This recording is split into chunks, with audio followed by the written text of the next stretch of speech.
बिस्मिल्लाहिर्रहमानिर्रहीम। अस्सलाम वालेकुम नाज़रीन, मैं हूं साकिब बशीर। नाज़रीन, इस्लामाबाद हाई कोर्ट में इस वक्त मैं मौजूद हूं। एक बोर्ड का दरख्त है, यहाँ से बाज़ औक़ात आपको ख़बर देते होते हैं। ये इस्लामाबाद हाई कोर्ट का जो यहाँ पे ग्रीन एरिया है, वहाँ उसके दरमियान जो है वो मौजूद है। आज नूर मुक़द्दम कत्ल केस से मुतल्लिक बड़ी अहम जो है वो ख़बर है यहाँ से, क्योंकि बड़े दिनों से हम इंतज़ार कर रहे थे कि कब ज़ाकिर जाफ़र और असमत आदम जी, जो मरकज़ी मुल्ज़म है, उसके वालिदैन हैं, वो ज़मानत की दरख्वास्त दायर करेंगे। 5 अगस्त को उनकी ज़मानत की दरख्वास्त जो है वो मुस्तरद हुई थी और आज 6 सितंबर को उनकी ज़मानत की दरख्वास्त इस्लामाबाद हाई कोर्ट में पहुंची है। दूसरे लफ्ज़ों में 1 माह इंतज़ार किया गया है ताकि इस केस का जो हाई प्रोफाइल केस है, मीडिया में बहुत हाइप है, ये कम हो जाए, और किसी हद तक कुछ चीज़ें कम भी हुई हैं।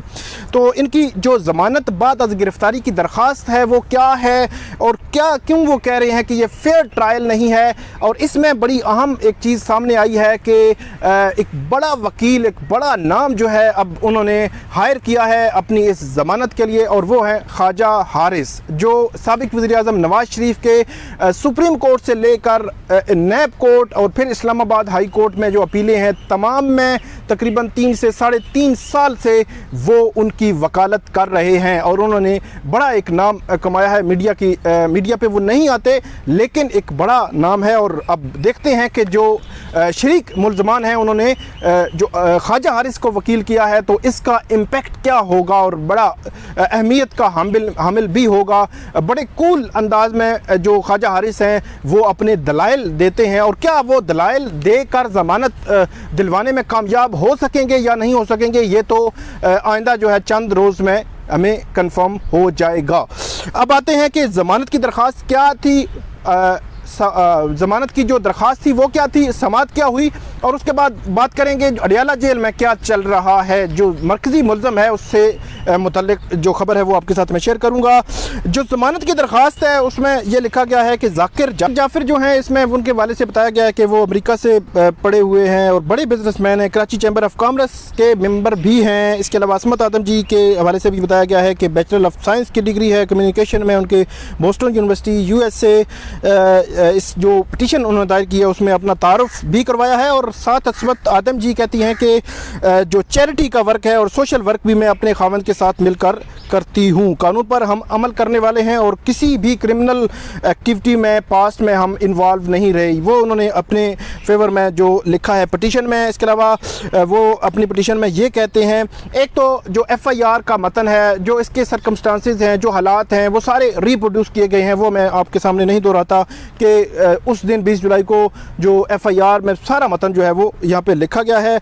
इन्होंने कहा जी हम कराची में थे वक़ुआ के वक़्त, और इसके अलावा उन्होंने कहा जी हम जब वहाँ से आए 21 जुलाई को इस्लामाबाद में, यहाँ पे बेल बिफोर अरेस्ट करवाई, लेकिन हमारे पास यहाँ पे इस्लामाबाद में शोटी के लिए अरेंज करने के लिए वो हम नहीं कर सके, और हमने फिर ये कहा कि हम कैश में शोटी बॉन्ड्स जमा करवा देते हैं। लेकिन जब ये इजाज़त मिली इस्लामाबाद की सेशन कोर्ट से, तो तब तक बैंक जो है वो बंद हो चुके थे। और उसके बाद 23 को जो है वो जो सप्लीमेंट्री स्टेटमेंट हुई थी उसकी बुनियाद पर इनको गिरफ़्तार किया गया था। 27 जुलाई से ये अडियाला जेल में कैद हैं, और 5 अगस्त को पोस्ट अरेस्ट बेल जो है इस्लामाबाद की एडिशनल सेशन जज मोहम्मद सुहेल जो है उन्होंने खारिज कर दी थी। उसका जो ऑर्डर है, वो जजमेंट है, वो भी इसके साथ लगाई गई है। और उन्होंने कहा जी जो अगवा आप कहें, रेप कहें या कत्ल, इस किस्म के जो भी इक़दामात हैं इस मामले में जो मेन अक्यूज़ की जानिब से किए गए, उनकी कोई मोटिवेशन या कोई ऐसी जो है वो इंटेंट नहीं थी, और तफ्तीश में उनका कोई जो है वो ऐसा रोल नहीं आया जो उनसे एट्रीब्यूट किया गया हो। तो इसके अलावा वो कहते हैं कि तफ्तीश भी फेयर नहीं, और बददियानती से उनका नाम जो है वो शामिल किया गया है। दूसरे लफ्ज़ों में तफ्तीश हुई है उसके पे भी अदम एतमाद का इजहार कर रहे हैं ये दोनों पिटिशनर, और कहते हैं जी बुनियादी हुकूक जो हैं उनकी खिलाफ वर्जी हो रही है। और इसी तरह जो एडिशनल ग्राउंड हैं, बतौर असमत आदम जी ने बतौर जो ख़ातून के भी ये कहा है कि उनका बेल का हक़ बनता है, तो खातून के हवाले से उन्होंने लिखा है कि एडिशनल ग्राउंड एक खातून होना जो है वो बनता है और उनको बेल मिलनी चाहिए। तो अब ये ज़मानत की दरख्वास्त जो इस्लामाबाद हाई कोर्ट में दायर कर दी गई है। ख्वाजा हारिस वकील हैं, असद जमाल और ख्वाजा हारिस के जो बेटे हैं ख्वाजा उसामा दीन हारिस, ये भी इसी में उनके साथ शामिल हैं। आज जब समाअत शुरू हुई तो जस्टिस आमिर फ़ारूक ने ये समाअत की। ख्वाजा हारिस रोस्ट्रम पे आए तो जस्टिस आमिर फ़ारूक ने कहा कि इसमें हम नोटिस जो है वो जारी कर रहे हैं। जो शौकत मुकद्दम हैं और तफ्तीशी अफसर हैं उनको रिकॉर्ड समेत जो है अदालत ने कहा कि वो आएंगे और उसमें जो अगली हेयरिंग होगी उसमें इस केस की पैरवी करेंगे और अदालत को इससे मुतल्लिक बताएंगे। ख्वाजा हारिस ने यह कहा कि इसके हवाले से कोई तारीख अगर रख दी जाए तो जस्टिस आमिर फ़ारूक ने कहा कि होपफुली नेक्स्ट वीक जो है वो ये केस फिक्स हो जाएगा। ताहम अदालत ने इस केस में कोई तारीख नहीं दी कि कब फिक्स होगा, लेकिन नेक्स्ट वीक का चांस है कि नेक्स्ट वीक को ये केस जो है वो फिक्स हो जाएगा और उस पर फिर दलाइल होंगे पिटिशनर साइड से भी और रिस्पोंडेंट साइड से भी, और पुलिस की इन्वेस्टिगेशन जो टीम है वो भी इस पे आर्गूमेंट्स देगी। तो ये बड़ी इंपॉर्टेंट डेवलपमेंट है। इसमें जो जाकिर जाफर और इस्मत आदम जी आखिरकार इस्लामाबाद हाई कोर्ट में पहुंच गए और अपनी दरख्वास्त भी दायर कर दी, बड़ा वकील भी उन्होंने कर लिया और अब देखते हैं कि इस केस में आगे चलकर क्या होता है, क्या बनता है।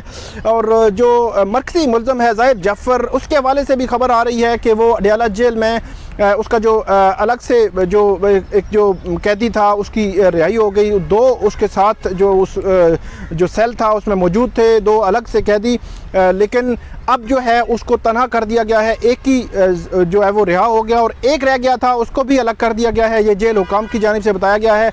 और अब जो ज़ाहिर जाफ़र है ये अकेला उस जेल की मुतलका जो उस हाई सिक्योरिटी की जो बैरक है वहाँ पे रहेगा। इससे के अलावा ये ख़बर भी आ रही है कि इनको अभी तक सहूलियात नहीं दी गई, जिन सहूलियात का ये जो कह रहे थे और तकाज़ा कर रहे थे, ख्वाहिश कर रहे थे। अगरचे जो अमेरिकन एम्बेसी है उससे भी जब बात हुई ज़ाहिर जाफ़र की तो उससे मुतलका भी आता है कि उस वक्त भी इसने ख्वाहिश का इज़हार किया, इसके वालिदैन भी कोशिश कर रहे हैं, लेकिन अभी तक बी क्लास जो है इन मुल्ज़मान को नहीं दी गई। और आज इस हवाले से मज़ीद भी डेवलपमेंट्स होने का इम्कान है। जो भी डेवलपमेंट होगी इस्लामाबाद कचहरी से ख़ास तौर पर उसके माली की जो ज़मानत है उस पर और मुल्ज़मान को जब पेश किया जाएगा तो वो भी हम आपके सामने रखेंगे। तो और मैं आपको खबर देता चलूँ कि 22 सितंबर को जो थेरेपी वर्क के 6 मुल्ज़मान थे उनकी ज़मानत भी इस्लामाबाद हाई कोर्ट में इसी बेंच के सामने जस्टिस आमिर फ़ारूक के सामने ज़मानत मनसूखी की जो दरख्वास्त शौकत मुकद्दम की जानिब से दायर की गई थी वो भी समाअत के लिए मुकर्रर है। उसमें भी नोटिस हो चुके हैं और वो भी बड़ी अहम डेवलपमेंट होगी कि जाकिर जाफ़र और इस्मत आदम जी को ज़मानत हाई कोर्ट से मिलती है या नहीं मिलती और उनकी ज़मानत मनसूख होती है या नहीं होती। दोनों का आपस में लिंक है और दोनों का रिजल्ट सेम ही आने का इम्कान है। अगर ज़मानत उनकी मनसूख होती है तो इनको नहीं मिलेगी, अगर इनको ज़मानत मिल जाती है तो उनकी मनसूख नहीं होगी। ये मैं अपनी कोर्ट रिपोर्टिंग की जो करते हैं हम यहाँ पर दिन भर जो है कई सालों से कोर्ट में होते हैं और ये ऑब्ज़र्वेशन है मेरी, और देखते हैं ये ऑब्ज़र्वेशन जो है वो कैसी निकलती है। आइंदा चंद रोज़ में इससे मुतल्लिक पता चल जाएगा। तो ये थी नाज़रीन आज की हमारी वीडियो। इस वीडियो पे आप कमेंट ज़रूर कीजिएगा और हमें फ़ीडबैक बताइएगा। इससे मुतल्लिका जो भी चीज़ें हैं हम आइंदा भी शेयर करते रहेंगे। बहुत शुक्रिया।